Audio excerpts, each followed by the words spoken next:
오늘은 종료주일입니다.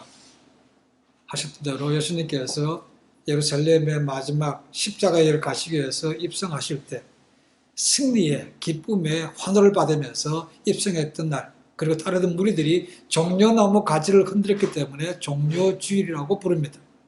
몇 가지 다른 이름들이 있습니다. 그렇죠? 때로는 호산나 주일이라고 부르기도 합니다. 종려나무 가지를 흔들면서 호산나 찬송을 불렀기 때문에 호산나 주일이라고 말합니다. 호산나 노래도 부릅니다. 그죠? 제가 불러 찬송 드렸습니다. 호산나가 뭔 뜻입니까? 원래는 호시아 나라는 뜻입니다. 나라는 것은 지금 나오라는 것이고, 호시아라는 것은 여호수아, 예수 구원하소서라는 것입니다. 그러니까 지금 구원하소서라는 것이 호산나라는 뜻입니다. 자, 이 종료주의를 통해서 예수님의 마지막 한 주간이 시작됩니다. 그렇죠? 고난이 시작되기 때문에 기쁜 날이지만 고난주간이라고 부르기도 합니다.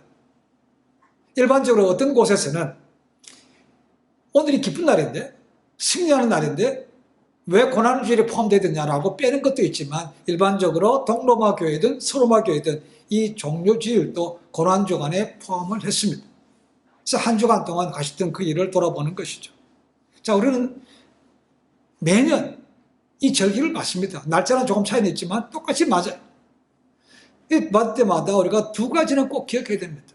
첫 번째는 이렇게 들어올 때 호산나 종려가지 흔들면서 입성했던 그 사람들, 그렇지만 조금 지나서 예수님을 십자가에 못 박으러 하고 배반했던 그들 모습과 또 하나는 예수님입니다.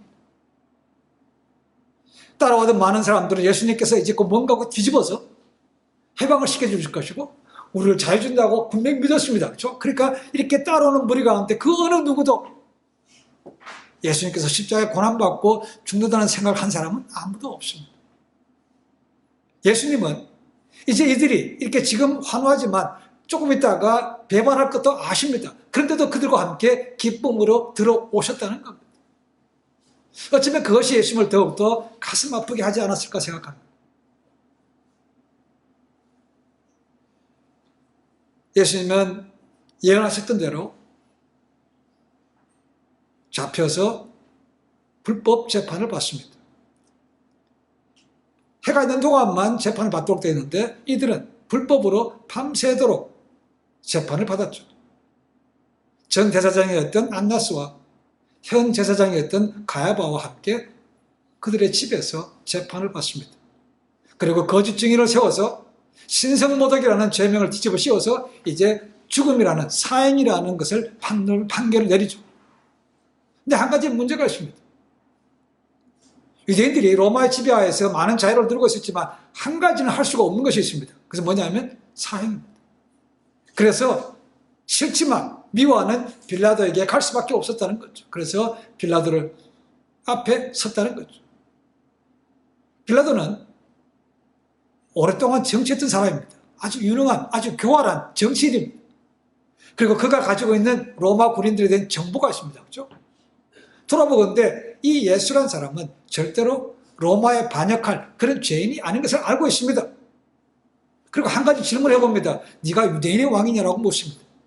이거는 정치하고 관계없다는 겁니다. 로마하고 관계없다는 거죠. 이거는 너희들에 관한 것이니까 너희가 해결하는 것입니다. 빌라도는 이것이 죄인이 없기 때문에, 죄가 없기 때문에 이것에서 자기는 관리하고 싶지를 않았다는 거죠. 그때 유대인들이 반대하는 겁니다. 죽여달라는 겁니다. 그래서 예수님께서 그들을, 빌라도가 그들의 바람을 무마시키기 위해서, 그래? 그러면 내가 채찍으로 때려서 그냥 내줄게. 근데 그것도 반대하는 거죠. 그리고 또 얘기합니다. 그래, 그러면 내가 명절이 되면 특사, 죄인 가운데 풀어줄 것이 있는데, 바나바를 풀어줄까? 예수를 풀어줄까? 너희가 결정하라. 최소 또 빌라도는 예수님이 그렇게 악한 사람이 아니었기 때문에 사람들이 그래도 양심이 있다면 바나바가 아니고 예수를 풀어줄 거라고 생각했다는 것이죠. 그런데 뭡니까? 사람들이 완전히 정신이 나갔죠. 바나바를 풀어주라고 얘기하는 것이죠. 바나바가 어떤 사람인지 모릅니다. 그죠? 강탈과 약탈과 살인까지 했던 그런 사람입니다. 어쩌면 그가 열심다운했는지 모릅니다. 그죠? 그거 풀어주라는 겁니다. 빌라도는 또 풀어주고자 했습니다. 그런데 이 한마디가 결정적이었습니다. 예수를 십자가에 못 박으소서라고 한 것이죠. 이제 더 이상 돌아갈 길이 없는 겁니다. 이미 빌라도는 정치이기 때문에 본국 로마에 자기의 후원자가 황제 가까이 있습니다. 근데 그 사람이 실각했기 때문에 점점 자기의 입지가 위축됩니다. 그리고 헤롯 대왕이 자기에 대해서 나쁜 것을 로마 황제한테 올린 것이 있다는 것이죠. 근데 만약 여기서도 이걸 이들이 원하는 대로 해주지 않으면 밀란이 생기는 거죠. 반란이 생깁니다. 그리고 자기에 대한 나쁜 소문 때문에 자기가 잘릴지 모른다는 것이죠. 이런 정치적인 것 때문에 빌라도가 그들이 원하는 대로 내줬다는 것입니다. 이어 병행구절이 마태복음 27장 24절 25절이 있는데 여러분 잘 들어보십시오. 빌라도가 아무런 성과도 없이 도리어 밀란이 나라는 것을 보고 물을 가져다가 무리 앞에서 손을 씻으며 이르되 이 사람의 피에 대하여 나는 무죄하니 너희가 당하라. 백성이 다 대답하여 이르되 그 피를 우리와 우리 자손에게 돌릴지어다 하거늘. 그래서 여러분 두 가지를 생각해 봐야 됩니다. 자, 빌라도가 이것과 나는 무관하다고 하면서 사람들 앞에 손을 씻었습니다. 그렇죠? 그렇다고 빌라도가 끝났습니까? 아닙니다. 2000년 동안 빌라도의 이름이 사람들의 입에서 오르락내리고 있죠. 뭘 통해서요? 사도신경을 통해서. 본디오 빌라도에게 고난을 받아서 십자가에 못 박혀 죽으시라고 되어 있죠. 그죠? 그가 아무 관련 없다고 했지만 결국은 사도신경을 통해서 계속해서 입에 오르락내리고 있는 거죠. 또 하나는 더 중요한 게 있습니다. 이 모인 무리들이 예수님을 그렇게 미워했기 때문에 죽기를 바랬죠. 그죠? 근데 그 흘린 피가 우리와 우리 자손들에게 다 돌아오게 하옵소서라고 하게 되는 거죠. 여러분, 말이 씨가 됩니다. 그죠? 이 사건이 있은 지 얼마 지나지 않아서 AD 70년에 예루살렘은 완전히 망합니다. 얼마나 많은 사람이 죽었는가? 역사가 요세프스로 말합니다. 이때 죽은 사람이 110만 명이나 된다고 말합니다. 그리고 9만 7천 명이 포로로 잡혀갔다고 되어 있습니다. 이 포로로 잡혀간 사람들이 결국 로마에 가서 콜로세움을 지고 그런 많은 경제하는데 노예로 쓰인 거죠. 그럼 그게 다가 아닙니다. 70년 망한 이후로 1948년 5월 18일 날 이스라엘 독립할 때까지 거의 1900년 동안 나라 없는 서름을 지냈습니다. 그리고 제2차 대전을 통해서 나치와 히틀러로부터 600만 명이 홀로코스트에서 죽었다는 거예요. 그들이 맡은 그 피를 우리와 우리 자손들에게 돌리자는 그 말이 그대로 이루어졌다는 것입니다. 그런 말을 함부로 하면 안 됩니다. 그렇죠? 성경은 우리에게 굉장히 말씀에 대해서 조심하라고 시편이든 잠언이든 야고보서도 우리에게 얘기하고 있습니다. 그렇죠? 여러분 꼭 기억하십시오. 민수기 그 가운데에서 19장 28절, 14장 28절 말씀 기억하십시오. 그들에게 이르기를 여호와의 말씀에 나의 삶을 가리켜 맹세하노라. 하나님이 맹세하신대요. 너희 말이 내 귀에 들린 대로 내가 너희에게 행하리라고 되십니다. 이것 때문에 출애굽했던 이스라엘 백성들이 40일이면 갈 수 있는, 그죠? 2주 만에 갈 수 있는 걸 갖다가 불평했는 그 40일 동안 그것을 하루를 1년으로 환산해서 40년 동안 광야에서 유리하고 목적지까지 못 가는 거니까. 이들이 쉽게, 너무나 쉽게 받았던 그 피를 우리와 자손들이 돌자 하는 그 말이 그대로 이루어졌습니다. 그리고 그들이 예수님을 십자가에 못 박으라고 한 것입니다. 유대인들의 가장 일반적인 형벌은 무슨 형벌입니까? 돌로 쳐 죽이는 것입니다. 때로는 불에 태우는 것도 있고 때로는 목베임 당하는 것도 있지만 일반적인 것은 돌로 쳐 죽이는 것입니다. 그런데 예수님을 십자가에 못 박으래요. 가장 인간적으로 당할 수 있는 가장 고통스러운 것이기도 하지만 또 다른 목적이 이들에게 있습니다. 왜요? 나무에 달린 자는 뭡니까? 하나님께 저주받은 자라는 거죠. 신명기 21장 22절 23절에 이런 말씀이 있습니다. 사람이 만일 죽을 죄를 범함으로 내가 그를 죽여 나무 위에 달거든 그 시체를 나무 위에 밤새도록 두지 말고 당일에 장사하여 내 하나님 여호와께서 내게 기업으로 주신 땅을 더럽히지 말라. 나무 위에 달린 자는 하나님께 저주를 받았습니다. 십자가에 못 박으라는 것은, 나무에 들린다는 것은 뭡니까? 예수님께서 하나님의 아들이 아니고 하나님께 저주받은 자라는 거죠. 이 목적 때문에 예수님을 돌로 치는 것이 아니고 십자가에 못 박으라고 한 것이죠. 그들의 계략은 이걸로 끝나는 게 아닙니다. 예수님을 십자가에 못 박으면서 좌우편에 누굴 뒀습니까?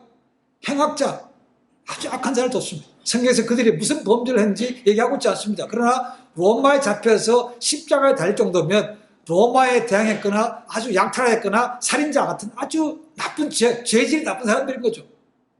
근데 그 가운데에 예수님을 못 박았다는 겁니다. 그러니까 모르는 사람들은 누가 보더라도 예수님이 그 사람들과 동급인 거죠. 똑같이 악한 사람이라는 걸 느낄 수밖에 없다는 것입니다. 이런 정치적인 그런 나쁜 것을 깔고 예수님을 십자가에 못 박으라고 한 것이죠. 그럼 십자가형은 일반적으로 카르타고에서 시작되어서 그리스와 로마에게 전했다고 말합니다. 인간이 당할 수 있는 가운데 가장 고통스러운 형벌이라고 말합니다. 그래서 로마인들은, 로마 시민권자들은 웬만한 거 아니면 이 십자가형을 절대로 하지 않았습니다. 그 정도입니다. 십자가는 여러 가지가 있습니다. X장이 있고 T장이 있고, X 가운데서도 십자가가 지금 우리와 같은 라틴계 십자가가 있고, 세로가 가로가 똑같은 거리가 있는 라틴형도 있습니다.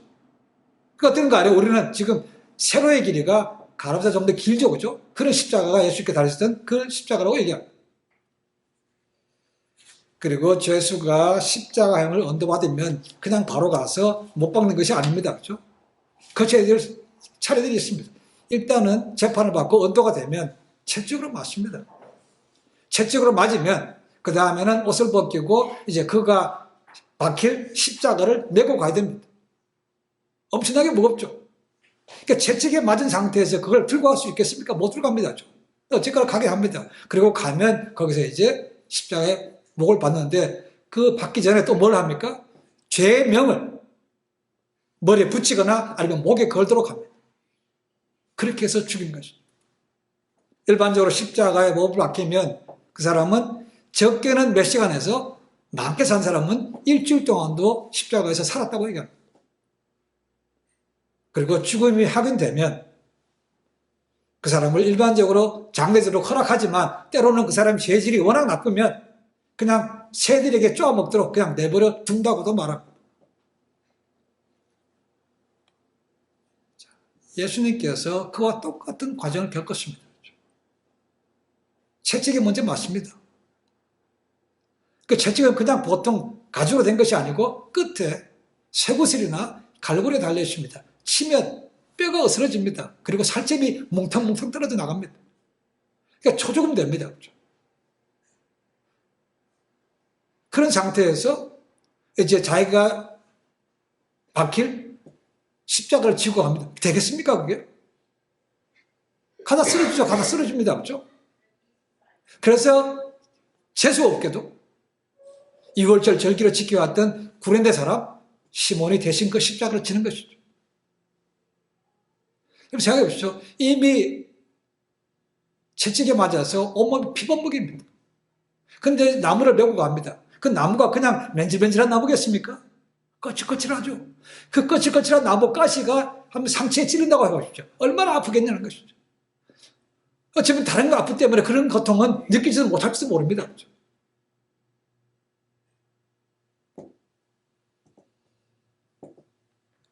예수님은 그렇게 해서 해골이라 불리는 골고다로 가시는 거죠.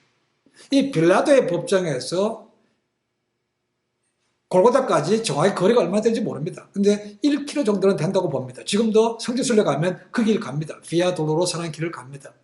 빌라도의 법정에서 골고다까지 그 길, 좌우편은 지금은 다 상인들로 되어 있지만 그 길 갑니다. 14군데 예수님께서 십자가를 지고 가다가 쓰러졌던 곳, 대화했던 곳이 자리로 표시되어 있습니다. 벽에 1, 2, 3, 4가 로마 넘버가 적혀져 있습니다. 자, 그러면 왜 예수님께서 죽이시는 곳을 갖다가 해골이라고 불렀는가? 골고다라는 것은 히브리 말. 이 히브리 말로 골고트, 길갈타라는 것을 수정해서 헬라어로 바꾼 것이 이 골고다라는 것입니다. 우리가 골고다 언덕 위를 찬송가 부르죠, 그죠? 그런 가사도 있습니다. 그런데 어떤 가사에 보면 우리가 좋아하는 찬송가 가운데는 골고다 대신에 갈보리라는 것이 있습니다. 갈보리 십자가에. 갈보리 산 위에 있습니다. 그럼 갈보리라는 말이 성경에 있습니까? 갈보리라는 말은 성경에 없습니다. 근데 이 갈보리라는 말이 어디서 나왔습니까? 라는 거죠. 이 헬라 말을 라틴 말을 바꾼 성경책이 있습니다. 벌게이트라고 합니다. 벌게이트. 제롬이라는 사람이 쓴 것인데 거기 보면 이 해골이라는 라틴 말을 칼바라는 것을 바꿔서 칼버리움으로 바꿨다는 것이죠. 그래서 갈보리라고 하는 것은 이것은 라틴 말입니다. 그럼 왜 해골인가? 몇 가지 이유가 있습니다. 일단 그것에는 해골이 많았다는 거죠. 시체가 많았다는 거죠. 그렇죠? 두 번째로 일반적으로 십자가형을 거기서 했다는 것이죠. 세 번째는 위에서 보면 그곳이 해골처럼 생겼다고 얘기합니다. 정확한 것은 아니지만 일반적으로 세 번째가 맞다고 생각합니다. 그 해골 모양으로 된 곳이기 때문에 그것을 갈보리, 골고다라고 불렀다는 거죠. 예수님은 그것까지 가셨습니다. 초죽음이 된 상태에서 비아 돌로로사, 제가 보냈던 찬양 가운데 Way of Suffering, 고난의 길, 눈물의 길이라고 얘기해요. 많은 사람들이 따라가며 고통 가운데 가서 지켜봅니다. 얼마나 많이 울었겠습니까? 그런 고통 속에 시몬이 대신 죽어가고 그렇다고 예수님이 신고하는 거 아니고 다시 그 길 끝까지 가야만 됩니다. 그렇죠? 그리고 골고에 도착했습니다. 그리고 지구 같은 십자가가 땅에 누워지는 거죠. 누워지고 나서 예수님을 군인들이 붙잡고 좌우편에 못을 박습니다. 근데 일반적으로 못은 손바닥이 아닙니다. 손바닥에 하면요 그냥 걸려있으면 찢어지게 내려갑니다. 손목에 박습니다. 손목에. 뼈와 뼈 사이에 박습니다. 그래서 이게 안 내려가도록 되어 있습니다. 그걸 먼저 박습니다. 그 다음에 죄패를 위에다 박죠. 죄패가 뭐라고 되어 있습니까? 예수님의 죄명이 뭡니까? 공식적으로. 나사렛 예수 유대인의 왕입니다. 그게 죄명입니다. 종교 지도자들은 유대인의 왕인 것을 숨기고 싶어 했죠. 그죠? 근데 빌라도가 그렇게 다 까발려 준 것이죠. 결국 뭡니까? 예수가 유대인의 왕이 맞다는 거죠. 누구나 다 알 수 있도록 세 가지 언어로 쓰여졌습니다. 그죠? 히브리어, 헬라어, 아람어, 세 나라 말로 쓰여졌습니다. 나사렛 예수 유대인의 왕이라는 거죠. 그리고 나서 십자가를 세우죠. 그런 다음에 오른발 위에 왼발을 포개고 또 발목에다가 못을 박습니다. 맨질맨질한 오늘 못이 아닙니다. 그죠? 녹슬은 못입니다. 대못입니다. 15cm에서 17cm 정도는 못이라고 얘기합니다. 그걸 박았다는 거죠. 박을 때도 얼마나 아팠겠습니까? 근데 그걸 걸려있다고 생각해 보십시오. 자, 걸려있으면 몸이 하중이 밑으로 걸리죠. 그죠? 그러면 손이 아픕니다. 그러니까 일어서기 위해서 발에 힘을 주는 거죠. 그죠? 들어 올리려고 합니다. 이 들어 올리려고 힘을 쓰면 잠시 있지만 들어 올리면 호흡이 잘 안 돼요. 그게 또 나야 됩니다. 그리고 힘을 씁니다. 그러면 또 팔에 아픔이 와요. 또 들어 올립니다. 또 호흡이 안 돼요. 그러면 발에 힘을 주고 그런 것을 고통을 반복하는 것이 이 십자가입니다. 제가 한번 옛날에 말씀을 준비하다가 그런 일화를 본 적이 있습니다. 동남아에서 어떤 분이 정말로 못 박는 게 그렇게 아픈가 실험해봤다는 거죠. 그래서 못을 가지고 자기 손을 그냥 찔러봤대요. 찌르다가 그냥 아파가지고 그만뒀다는 거 아닙니까? 그런데 그가 이 손목에 관통되고 걸려서 자기 하중이 걸린다고 생각해 보십시오. 이게 얼마나 아픈 겁니까? 상상이 안 되는 겁니다. 그래서 웬만하면 로마 사람들은, 로마 시민권들은 이 형을 안 했다는 거죠. 예수님은 그런 고통 속에서도 십자가에서 6시간 동안 살아계셨죠. 예수 십자가에 못 박힐 때가 유대 시간으로 3시, 우리 시간으로 9시입니다. 아침 9시. 그리고 9시라는 것은 오후 3시입니다. 9시에 못 박혀서 오후 3시에 돌아가는 것이죠. 그 고통의 6시간 동안 예수님께서 십자가에서 7마디 말씀을 나셨다는 거죠. 그죠? 그래서 갖다 일반적으로 가상 7언이라고 말합니다. 7 utterance on the cross라고 얘기합니다. 첫 번째로 아버지여 저들의 죄를 사하여 주옵소서. 저들이 하는 것을 알지 못하니이다. 두 번째는 옆에 있는 강도에게 말하죠. 내가 진실로 너에게 말하노니 내가 오늘 나와 함께 낙원에 있으리라. 여자여 보소서 아들이다. 요한에게 요한아 내 어머니라고 말씀하시죠. 그렇죠? 네 번째가 엘리 엘리 라마 사박다니 나의 하나님의 나를 어째 나를 버리셨나이까 말씀하시죠. 다섯 번째는 목이 마르다고 말씀하십니다. 여섯 번째는 다 이뤘다고 말씀하시고 마지막 하신 말씀이 아버지여 내 영혼을 하나님 손에 의탁하나이다. 일곱 마디 말씀하시고 완전히 돌아가셨습니다. 예수님께서 십자가에 있으면서 돌아가실 때 두 가지 놀라운 현상이 있었습니다. 9시에 못 박히셨고 정오 12시가 됐을 때 무슨 일이 생겼습니까? 하늘이 깜깜해졌다는 거죠. 어떤 사람은 이게 일식이 아닌가 하는데 그 당시는 일식이 일어날 때가 아니라고 말합니다. 아닙니다. 누가는 뭐라고 되어 있는가? 온 하늘이 깜깜했다. 해가 빛을 잃었다고 말합니다. 누가복음 23장 44절에 보니까 해가 빛을 잃었다. 이것은 초자연적인 현상이라는 것이죠. 어떤 분이 이렇게 얘기합니다. 왜 하나님께서 깜깜하게 하셨는가? 이것은 죄가 없은 분인데 너희를 구원하게 보내서 보낸 그 구세주를 너희가 죽였어? 라는 하나님의 분노가 있다는 것이죠. 그 어둠이. 그래서 어둠을 주셨다는 겁니다. 두 번째는 예수님께서 십자가에 돌아가시자마자 성전에서 성소와 지성소를 맡고 있는 두꺼운 휘장이 위에서부터 아래로 쫙 찢었다는 겁니다. 이 성소, 지성소는 대제사장이 1년에 하루밖에 못 들어갑니다. 그렇죠? 7월 10일 날 대속죄일밖에 못 들어갑니다. 제사장 들어가는 데서 하이프리스트, 대제사장만 들어갑니다. 근데 그것이 찢어졌다는 건 뭡니까? 더 이상 그런 율법 맬 필요 없고 이제는 누구라도 예수님을 구세주로 믿으면 자유롭게 하나님께 직접 나아갈 수 있다고 하는 것이죠. 이것을 갖다가 신학적으로 만인 제사장론이라고 말합니다. 그래서 베드로는 뭐라고 부릅니까? 믿음의 사람을 너희가 왕같은 제사장으로 부른 거죠. 내가 제사장이기 때문에 누굴 통하지 않고 직접 하나님 앞에 나갈 수 있다는 것입니다. 이 두 가지 사건이 생겼습니다. 자, 오늘 등장하는 센츄리언, 로마 백부장은 뭡니까? 이 모든 과정을 처음부터 끝까지 주관했고 책임진 사람이었습니다. 이 모든 것을 본 백부장의 고백이 뭡니까? 이 사람은 진실로 하나님의 아들이었다라는 겁니다. 예수님과 아무 관계가 없어요. 이방인입니다. 내린 결론은 그겁니다. 하나님의 아들이었다는 겁니다. 이 사람은 십자가형을 많이 인도해 봤을 겁니다. 책임져 봤을 겁니다. 그게 수많은 사람들을 거쳐본 것이죠. 아픔에 때문에 고함을 지르는 사람, 욕하는 사람, 별의별 사람 다 봤을 거 아닙니까? 그죠? 그런데 예수님 같은 사람은 처음 본 거죠. 그 모든 것을 지켜보면서, 고난 가운데 있으면서 눈물을 흘리며 저들을 용서해달라고 기도하는 모습. 막 떠들고 욕하는 것이 아니고 묵묵하게 갔던 그 모습. 그 모습 보니까 이 사람은 정말로 하나님의 아들이었다는 겁니다.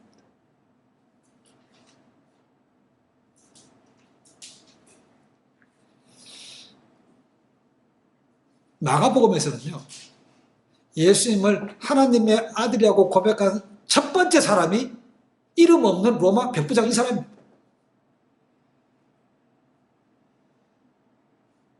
놀랍게도 마가복음 1장 1절을 뭐라고 시작하고 있던가? 예수 그리스도 하나님의 아들, 복음의 시작이라고 생각합니다. 하나님의 아들, 예수님이 하나님의 아들이라는 것이 복음의 시작이래요. 시작을 마가복음 1장 1절을 그렇게 시작합니다. 그렇죠? 그리고 그것이 마지막 결론법이 와서 또다시 뭡니까? 이름도 없는 로마 백부장을 통해서 예수님은 하나님의 아들이었다고 선포하고 있는 것이죠. 이것이 마가복음의 주제입니다. 예수님은 하나님의 아들이었다.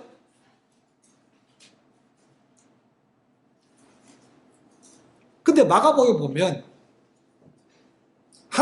예수님 하나님의 아들이라고 고백한 사람은 백부장이 첫 번째예요. 다른 사람이 있는가? 사람은 없습니다. 누가 있는가? 귀신이 있습니다. 귀신 들어있으면 알아보고 고백한 것이 있습니다. 마가복음 3장 11절 12절에 이런 말씀이 있습니다. 더러운 귀신들도 어느 때든지 예수를 보면 그 앞에 엎드려 부르짖어 가로되 당신은 하나님의 아들이다 하니 예수께서 자기를 나타내지 말라고 경계하시니라. 귀신은 알아보고 하나님의 아들이라고 그런다는 것이죠. 근데 사람은 아무도 예수를 하나님의 아들로 알아보지 못했다는 겁니다. 누구 외워하고요? 이 사람을 제외하고. 유대인들도 아니었고, 그죠? 이름도 없는 원수, 로마 백부장이 그런 고백을 했다는 거죠. 이것이 사람들에게 충격입니다. 그죠? 근데 이것이 복음의 시작이라고 얘기하고 있는 겁니다. 참 아이러니컬하죠. 그죠? 오늘날에야 우리가 예수 믿으면 예수님은 하나님의 아들이고 하나님이고 구세주라고 고백할 수 있습니다. 그죠? 당연히 합니다. 근데 이 당시에 예수님을 하나님의 아들이라고 고백하는 것은 목숨 걸어야 됩니다. 근데 이 로마 백부장이 그렇게 했다는 거예요. 구약에서 하나님의 아들이라는 것은 일반적으로 택하신 이스라엘 백성들 갖다가 하나님의 아들이라고 얘기합니다. 하나님의 자녀라고 얘기하죠. 그렇죠? 근데 그것이 어떤 인칭을 대변할 때는 반드시 오실 메시아를 나타냅니다. 그렇죠? 그러니까 백부장의 고백은 예수님이 메시아라는 거죠. 구원자라는 것입니다. 그리고 그분은 하나님의 아들이라는 거죠. 만약에 예수님이 구원자가 아니고 하나님의 아들이 아니라면 이 세상을 구원할 필요가 없습니다. 그렇죠? 죄에서 이 세상을 해방시킬 힘도 없는 거죠. 그렇죠? 이 백부장의 고백이야말로 예수님이 어떤 분인가를 확실하게 보여줬다는 것을 우리에게 얘기해 주고 있습니다. 십자가행이 얼마나 아픈 겁니까? 왜 그렇게 아픕니까? 사람은 죄를 지으면 자기의 죄의 형량에 따라서 감옥에 있는 것이 있습니다. 그렇죠? 좀 절진 사람은 감옥에 들어가 있을 것이고, 죄가 아주 나쁜 사람들은 무기징역 아니면 종신형 아니면 사형까지 갑니다. 그렇죠? 예수님께서 얼마나 많은 형벌을 받으셨겠습니까? 왜 이렇게 무겁습니까? 한 사람의 죄도 아니고 세상 모든 사람의 죄를 지고 가셨기 때문에 이렇게 무거운 겁니다. 거기에 우리의 죄도 포함되어 있는 거죠. 그래서 유대인들의 금기서라고 되어 있는 것이 이사야서 53장입니다. 이사야서 53장 5절에 우리 잘 말씀이 있죠. 그렇죠? 그가 찔림은 우리의 허물을 인하며 그가 상함은 우리의 죄악을 인하며 그가 징계를 받음으로 우리가 평화를 누리고 그가 채찍에 맞음으로 우리가 나음을 입었도다라고 하는 거죠.